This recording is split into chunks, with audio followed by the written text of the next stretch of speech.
dal leen ak jàmm ci Sen Sport 221 doomu Sénégal bii di Boulaye Dia tey footballé foofu la ca tugal te jamono yi kii di xibaar yi di xam le ne bu fekkente ne génn na club boobu la ca weer bii bu mu bett kenn ndax kat lu toll ci ñeent club jamono yi taxaw nañu temu takk seen ndigg ne moom rek la ñu bëgg te ñii di waa Stade Reims ne nañu ubbi nañu bunt yi képp ki nga xamante ne teewal nga fukki million ak juróom yooyu ñuy laaj dinañ ko bàyyi mu dal di dem bokk na ci club yooyu la West Ham United di ancien club bu Demba Ba Mohamed Diame Cheikhou Kouyaté wala boog Diafara Sakho ñoom nee nañu doomu Sénégal bii di Boulaye Dia rek la ñu bëgg naka noonu AC Milan mi nga xamante ne jamono yi mu ngi defi jaloore foofu la ca Italie AC Milan wala boog Milan AC nekk ancien club bu ki nga xamante ne mooy Mbaye Niang di jafe jaloore jamono jiitu ci championnat boobule ñoom nee nañu ki nga xamante ne mooy Boulaye Dia la ñu bëgg ndax kat donte ne ñoom ñu ngi toj di def yi ay jaloore waaye nag bu ñu fàtte ne ñaari mag la ñu yor ñi nga xamante ne bu ñu boolee seen i at daanaka dem na ci juróom-ñaar fukk bokk na ci ki nga xamante ni mooy di Mario Mandzukic wala boog ka ci gën a màgg te ñu naan ko Zlatan Ibrahimovic moo tax daal ñoom nee nañu seen xel dalul benn yoon ki ñu bëgg daal nga xamante ni jamono yi mooy xale bi xew ci jamono te ñëpp soxla ko te mooy Boulaye Dia ñoom AC Milan nee nañu moom la ñu bëgg Napoli ne leen déedéet du ngeen dem ñu des ndax kat ñun kat bëgg nañu ki nga xamante ne mooy Boulaye Dia Napoli nag ci fàttale mooy club bu ki nga xamante ne mooy Kalidou Koulibaly di capitaine Lions yi ñoom itam jamono yi kayiti xibaar baa ngi wéral ne yàggul dara jënd nañu attaquant bu cher te ñu naan ko Victor Osimhen jële ko foofu la ca Lille waaye daal taxul ba tey seen aajo fajo li moo waral ba ñoom nee nañu dinañu bokk ci xeex bi ci jot ci ki nga xamante ne moom la ñuy wax Boulaye Dia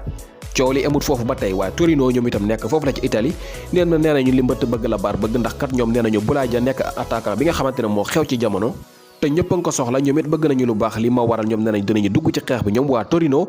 ancien club bu ki nga xamante ne mooy Mbaye Niang ba tey ñoom itam nee nañu bëgg nañu doomu Sénégal bi di Boulaye Dia ci fàttali Boulaye Dia nag moom jamono yi dugal a gum na lu toll ci fukki bal ak ñaar bi campagne bi tàmbalee ak léegi toll ci ñaar fukki at ak ñeent jamono yi lu toll ci ñeent club yii ñu leen limal bokk na ci West Ham United AC Milan Napoli ak Torino ñu ngi xëccoo bu metti bëgg a jot ci doomu Sénégal bi lii moo waral ba kayit xibaar bi xam le ne bu fekkente ne ki nga xamante ne mooy Boulaye Dia génn na club boobule ci mercato bii ñuy tuddee hivernal te mu war a jeex ci weer bile bu fekkente ne kii di Boulaye Dia daal dinay dem bu mu bett kenn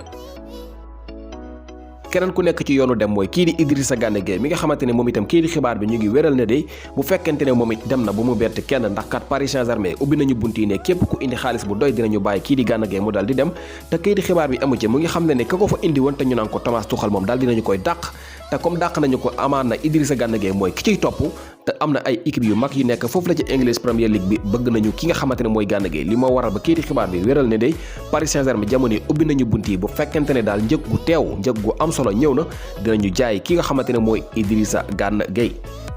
ki nga xamante ni mooy Diomansy Kamara nekk ancien international sénégalais tey nekk foofu la jamono yi ci Canal Plus nekk fa ab consultant moom nag yëkkati na ay kàddu di xam ne ki nga xamante ne mooy Krépin Diatta ñëw gi mu ñëw foofu la ci AS Monaco moom nekk na ki nga xamante ni moom ànd na ci ndax kat bu fekkente ne Sénégal jamono yi ñu ngi séentu beneen star bi nga xamante ni dina àgg fi nga xamante ne fa la Sadio Mané àgg ci jamono yi mooy kii di Krépin Diatta kii di Diomansy Kamara moo xam ne lu ni mel moom mu ngi xam ne day bu fekkente ne kii di Krépin Diatta continue progression bi nga xamante ni moom la nekk du yàgg dara mu ngi leen di wax ne fileeki at yu néew dinañu gis ki nga xamante ne mooy Krépin Diatta ci niveau bi nga xamante ne foofu la ñu gis ki nga xamante ne mooy Sadio Mané Diomansy Kamara mooy yëkkati kàddu yu ni mel nekk foofu la ca Canal Plus ci émission bi nga xamante ne moom la ñuy tuddee Talent d'Afrique